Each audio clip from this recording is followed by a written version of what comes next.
So what's going on guys, This here and welcome back to a brand new video. For today I will show you everything that you need to know for Diablo Immortal. I played over 300 hours. And here's the most important information summarized in just one video. So if this sounds interesting to you, then let's get right into it.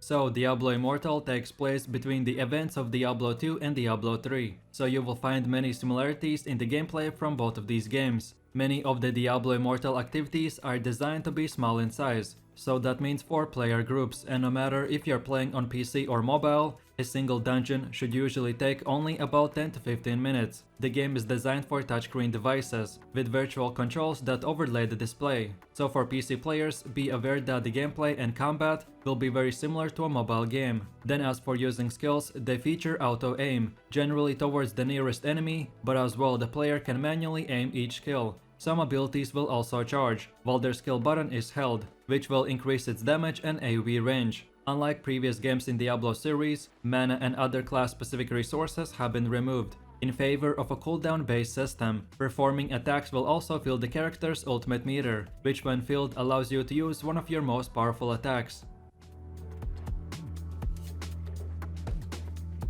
So when creating a character, you can select one of the game's 6 classes, called Barbarian, Wizard, Monk, Necromancer, Demon Hunter and Crusader. Each class has 12 unlockable skills, from which the player chooses 5 to use on his skill bar. Like in any other MMORPG, each few levels you will unlock another ability, so later in the game you can make your own builds and much more. So then the first class is Barbarian. If you want to be a Viking warrior that uses brutal attacks to crush his enemies, then this is the class for you. The Barbarian is usually a melee damage dealer that can buff his teammates in the endgame raids. This class is fast, with high AoE damage, and with amazing group buffs, which will make you must-have in any group. Then the second class is Wizard. This is your traditional mage class. She can use magic to do damage from range, or you can turn her into a battle mage, or more up-close playstyle. Like in any game, the Wizards are one of the top DPS classes that can do damage from range and have bunch of AoE skills, but they are very squishy, and you have to play this class tactically or you can get one-shotted.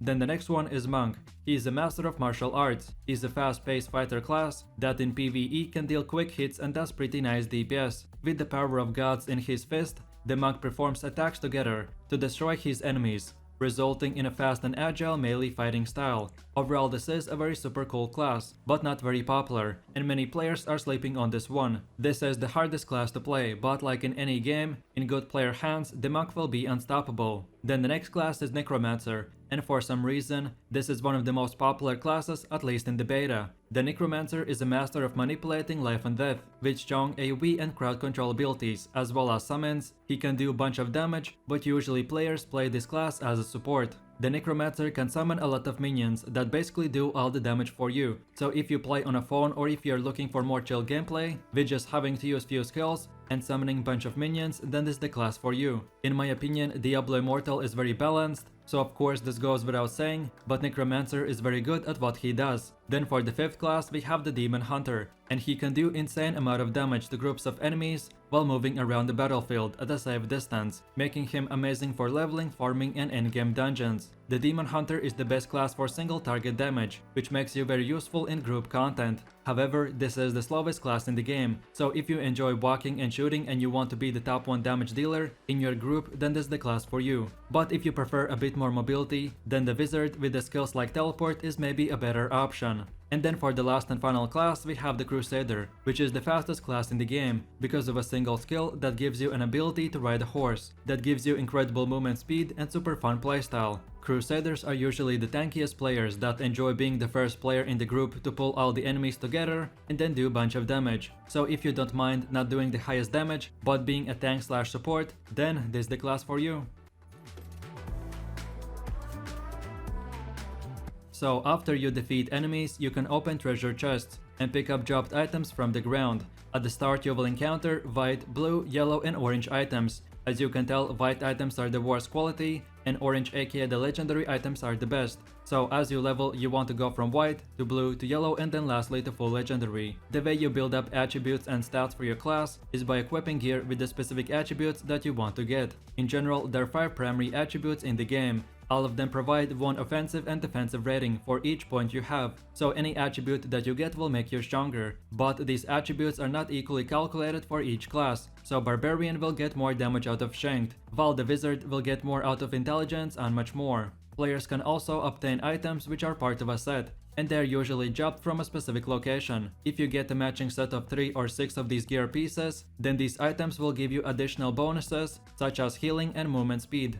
And then lastly, another great way to become more powerful is by upgrading your equipment. So what you want to do is go to the blacksmith and spend all of your salvaged materials. Don't worry about wasting materials on upgrading bad equipment, because you can transfer upgrades for free. Even if you end up salvaging upgraded equipment, you will receive 100% of the invested resources as a refund. So every time that you are in a town, remember to come back to the blacksmith and upgrade all of your yellow and orange equipment to at least rank 6. So then moving over to the gems, and you can find normal and legendary gems to further increase the power of your character. Gems can be added to a socketed piece of gear that increases its base stats. Normal gems provide increased stats such as strength or agility, while legendary gems also provide new capabilities by changing up your build and the way you play. For more endgame progression, you can upgrade legendary gems by visiting a jewel crafter in the Westmarch. You will use runes, that is a drop that you can find in the Elder Rift, that you will be able to use to craft legendary gems. Charms are another way to customize your character in Diablo Immortal. They occupy their own gear slot and carry between 1 or 5 bonuses that increase the rank of your skills. During your leveling process, simply equip normal gems that you find for doing basic things, like dungeons, questing, open world content, and etc. If you can, you want to prioritize pink gem aka the tourmaline for more damage increase. Then second of all, get the blue gem aka the sapphire for more armor penetration. And then lastly, get the yellow gem aka the topaz for all resistance increase. All of these 3 gems are very good, but if you can, always try to get the damage increase first and then all the other ones later. And then lastly, for the second category, we have the legendary gems, and these are more rare, that can be obtained by doing Elder Rifts, crafting using runes, and platinum resource. Then as well, you get them from the battle pass rewards and etc. Some of these legendary gems are more common than other ones, and they can be categorized by their star level, so 1 star, 2 stars, and 5 stars. Every single legendary gem will unlock another attribute. As you can tell, 5-star gems are more powerful than 1 star or 2 star, so whenever you get one of these, you will likely want to put it in your main build. Like we already discussed the equipment upgrading, you can as well rank up your gems, which will increase their ODR aka the offensive and defensive rating. In order to rank up, you will need to acquire duplicates of the same gem and use gem power. You can get the gem power by breaking down any legendary gem with high star and rank.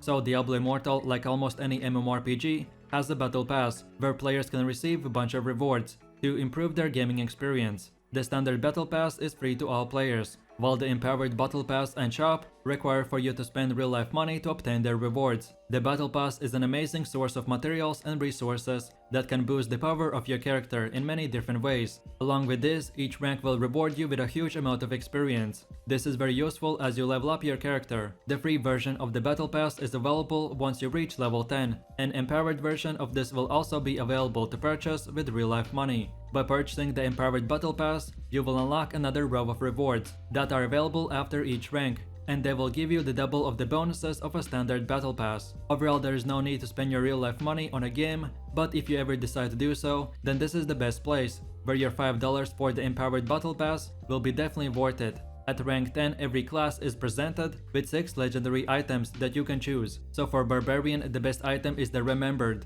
because it buffs the Hammer of the Ancient skill. The Spirit of the Ancients constantly hits enemies, which will help with a single target DPS, and keeping active your Massacre bonuses to gain more experience. And on top of that, the Spirit helps to distract approaching monsters while you finish a story objective without being interrupted. Then for the Crusader, I recommend the passive of the 10 Wing, because it makes one of your most important skills even more powerful. Then for the Demon Hunters, pick the Hungerer, because it makes the crossbow shot, which is one of your most important skills, pierce and deal a lot more damage. Then for the Monk, I recommend taking the Gigant's Indignation, because this will make one of your abilities be able to set the enemies on fire. Then for the Necromancer, get the Baleful Trinity, because it makes one of your primary attacks even more powerful. And then lastly for the Wizard, get the Siphon, because the movement speed is important while leveling, so this will be a very nice addition to have.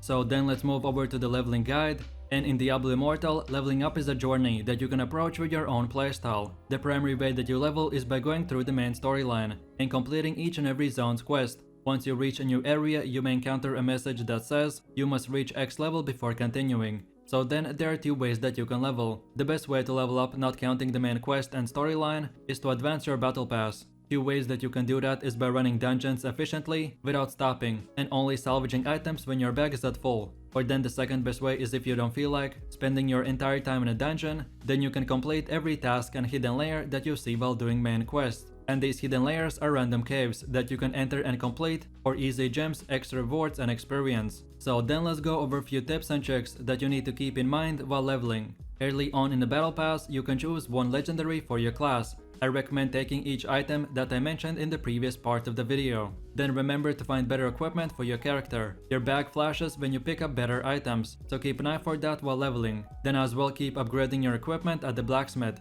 I recommend to turn on auto pickup for all items in the settings, and once in a while return to the town to salvage. Then don't forget that each class has their best skill combos, so if you use them in a specific order, then they will do a lot more damage. So I recommend watching my class guides, where I covered each and every single class in depth. And then lastly, you want to unlock helliquary at level 41. The helliquary is a unique addition to Diablo Immortal. It's a great source of offensive and defensive rating increase that becomes even more important after level 60. So at around level 41, you should be able to unlock it by completing the Billifen, then follow your quest to the West March, and there you can unlock the helliquary. And you want to do this so you can start receiving the Scoria resource from your daily bounties as soon as possible.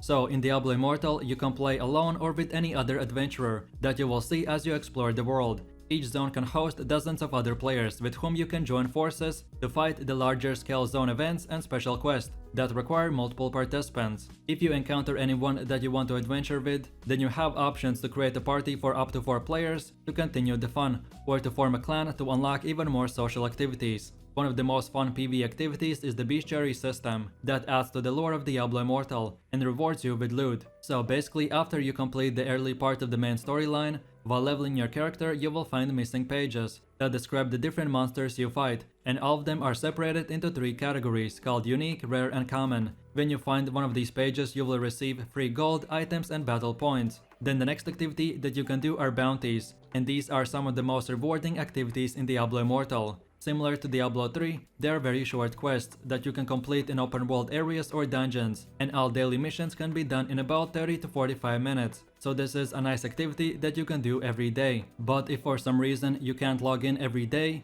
then there's a system that allows you to save all bounties for 3 days and then complete them on the 3rd day. Then we have the challenging rifts, which in Diablo Immortal are dungeons where you clear levels of monsters. Each level will further increase the difficulty. Pushing up levels is fun and challenging, with very useful rewards, making this activity very rewarding. And then most importantly, there will be public leaderboards, so players will be able to compete against other players, and your rank on the leaderboards will determine on your reward quantity. And then besides all the basic activities like normal quests, zone events and etc., we have the raids and dungeons. This activity is the core of the PvE gameplay, where you go in dark caves and fight other monsters till you find the endgame boss and defeat him, which then in return will give you super cool rewards and much more. Normal dungeons you can do by yourself or with a group, and for now there are 7 dungeons, each one with their unique design and strategies.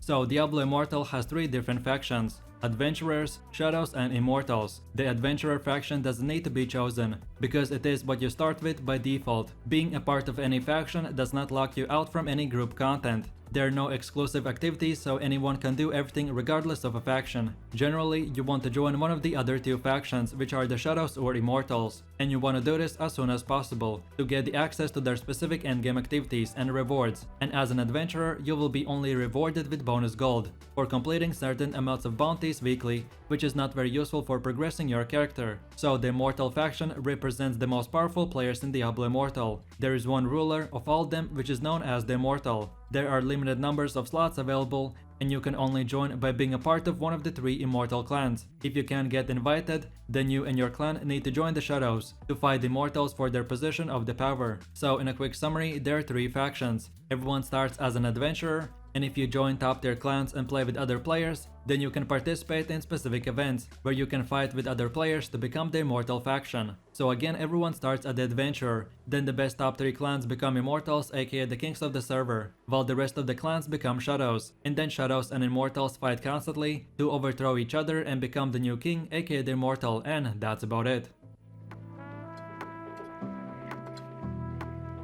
So then going over to Diablo Immortal PvP, and there's an activity called Battlegrounds, that is an 8v8 event that is available for 2 hours every day. There's a matchmaking rating system that places you on a team based on your games played and win rate, and most importantly, all of this is solo queue, so you can form a party before playing this game mode. The main idea for players is that you split into 2 teams, attackers and defenders. Attackers have to destroy the ancient heart, while the defenders have to protect it, and whichever team succeeds in their mission will win the match. Then the second activity that you can do in Diablo Immortal is the Ancient Arena, that opens up every 3 hours. And this game mode is a free-for-all PvP event, where all players fight each other till the last man standing will win. So overall the PvP is only possible in these specific PvP events, and you won't have access to healing potions, but instead you get to use bandages outside of a combat. Bunch of your PvE builds and skills will do a lot less damage against players, so you will have to customize your character specifically for PvP, and much more. Overall, doing PvP in this game is not required, but if you do them, you will be able to have fun by fighting other players and getting pretty nice rewards. The battleground matchmaking works with multiple servers, so no matter if you're playing night or day, you will always find players to play with. So then as you start gaining paragon levels after hitting level 60, each level will give you 1 paragon point that you can allocate into any open category. In total there are 5 categories, and each one gives you more defense, XP bonuses and much more. So then for every single class, right after you reach max level and start gaining paragon levels, you want to invest your points into the Vanquisher category and spend your first 5 points into the first damage node, then spend your 6th point into the Zeal node, then spend your next 25 points into the second damage node, then spend your next point into the Wrath, and then spend the last 10 points into the Potency node. This paragon system is meant for endgame, but no matter if you are full damage dealer or a support, usually for all players, the first 40 to 50 paragon points will be spent in this exact same order. So here you go.